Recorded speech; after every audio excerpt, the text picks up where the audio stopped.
The Declaration of Independence was adopted on July 4th, 1776. But I bet you already know this.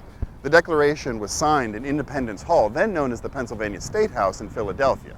Back then, it took 5 days for a copy of the Declaration of Independence to arrive here in New York City. On July 9th, 1776, by order of General George Washington, at about 6 p.m. at night, a crier reads a copy of the Declaration to about 1,000 men, mostly, if not all, colonial soldiers who had gathered here in what is now City Hall Park in Manhattan. These soldiers were greatly outnumbered by approximately 30,000 British troops who were gathering here in the New York harbor. This gathering of soldiers quickly escalated into a mob. They got so excited for revolution, they ran over half a mile down Broadway,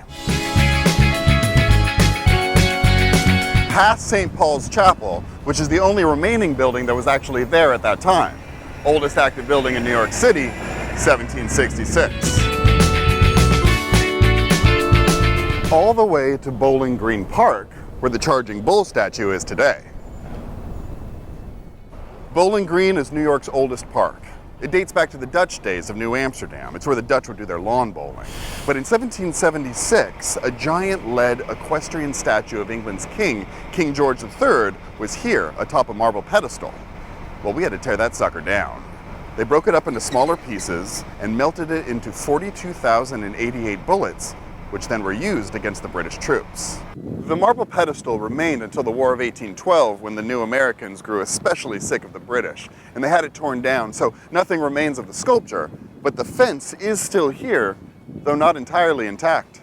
Originally, I understand, there were busts of the king up on these larger pikes.